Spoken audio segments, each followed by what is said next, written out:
आज हम बात कर रहे हैं उस रॉयल विरासत की जो बाप दादा अपने बच्चों को देते हैं, 3 तख्त और डबल ताज। जब ये सुनते हैं तो दिल में फीलिंग आती है कि वाकई ये कोई मामूली बात नहीं है। बिल्कुल।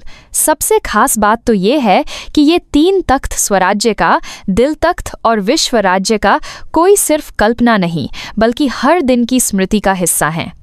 कई बार सोचती हूँ जब ये फीलिंग आती है ना कि वाह, बाबा ने इतना ऊंचा भाग्य दिया, तो जैसे अंदर से खुशी अपने आप झलकने लगती है।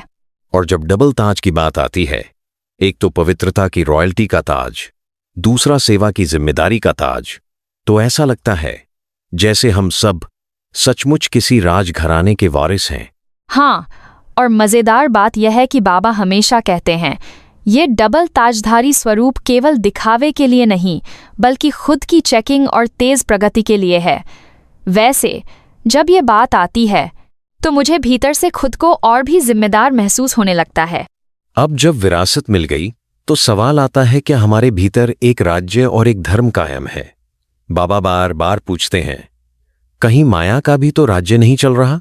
कई बार तो लगता है कि हाँ, सब कुछ बाबा की श्रीमत से चल रहा है, लेकिन अचानक कभी कभी मन मुताबिक भी फैसले कर लेते हैं, वो जो माया का राज्य सा लगने लगता है। ये खुद की ईमानदार चेकिंग है। सही कहा। और एक धर्म यानी पवित्रता, ये सिर्फ बोलने या सोचने से नहीं बल्कि नेचर में उतरना चाहिए। छोटी छोटी बातों में भी देखना पड़ता है। जैसे वाणी या व्यवहार में कोई हल्का सा आवेश आ जाता है तो क्या वो पवित्रता रह गई? ये तो हर किसी के साथ होता है, और बाबा का यही तो कमाल है कि वो हमें बार बार पवित्रता की नेचर वाली धारणा पर ध्यान दिलाते हैं। आजकल सोचती हूँ, क्या मेरी पवित्रता सच में स्वतः ही बहती है या कभी कभी उस पर पर्दा पड़ जाता है? कई बार हम सिर्फ चेक करते हैं, चार्ट देख लिया, गलतियां पकड़ लीं, लेकिन असली बात है चेक के साथ चेंज भी करना।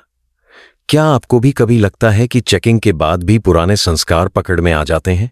ओह, बहुत बार। खुद को मास्टर सर्वशक्तिवान समझना और असल में चेंज कर पाना, इन दोनों में खूब फासला महसूस होता है। मन में आता है, मैं सोच तो लेती हूँ, लेकिन उस सोच को स्वरूप में लाना थोड़ा कठिन हो जाता है। वैसे बाबा यही तो याद दिलाते हैं, केवल सोचना नहीं बल्कि जो ठान लिया वही बन जाना है। और ये जो करेंगे देखेंगे वाला आलस्य है वो खुद को भी धोखा है।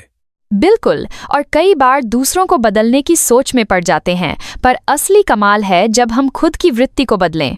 जब भी मैं खुद को बदलने की कोशिश करती हूँ तो सच में एक नई ऊर्जा महसूस होती है।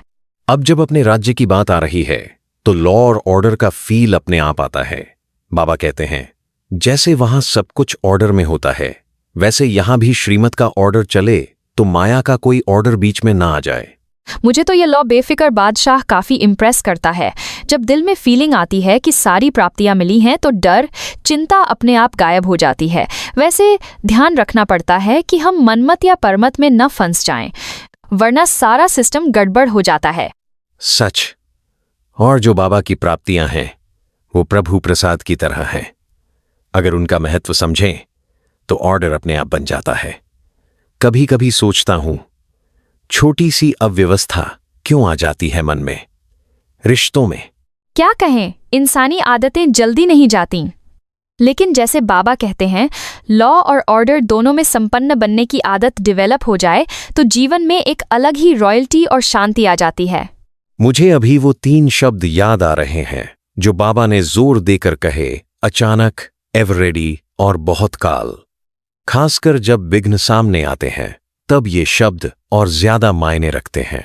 यकीन मानो, जब भी कोई पुराना संस्कार या कोई व्यक्ति परीक्षा का रूप लेकर सामने आता है तो बाबा की युक्ति असली काम आती है, अपकार को उपकार में बदलना। वैसे ये आसान नहीं, लेकिन जब ट्राई किया तो देखा वाकई माहौल बदल जाता है। और बाबा बार बार कहते हैं ना, दृढ़ता ही सफलता की चाबी है। करेंगे देखेंगे के बजाय सोचा और किया, ये मंत्र पकड़ लिया तो विघ्न भी बस खेल जैसा लगने लगता है। मुझे तो लगता है जब तक हम नष्टमोहा और एवरेडी नहीं बनेंगे तब तक असली उड़ती कला वाली फीलिंग नहीं आ सकती। बाबा की याद और दुआओं का असर तभी दिखता है जब हम खुद भी पूरी तरह कमिटेड हों। और आखिर में बाबा की वो बात याद आती है, अनेकता में एकता लाना ही असली सेवा है। कई बार इतने अलग अलग बैकग्राउंड के लोग एक परिवार की तरह महसूस करते हैं। यही तो कमाल है इस संगम का। ये सचमुच जादू जैसा लगता है। जब सबका फोकस एक बाप पर और एक श्रीमत पर होता है तो भिन्नता भी जैसे मिठास में बदल जाती है। और जब चेहरे पर अनुभवों की झलक आती है तो खुद खुशनसीबी झलकने लगती है। शायद इसी को बाबा कहते हैं, अनुभवों का स्वरूप बन जाओ, तभी असली सुकून, खुशी और सफलता नजर आती है। बिल्कुल। तो चलो आज से नई दृढ़ता और नई ऊर्जा के साथ खुद को और दुनिया को बदलने की इस यात्रा को और आगे बढ़ाते हैं। बाबा की याद और प्यार के साथ ओम शांति।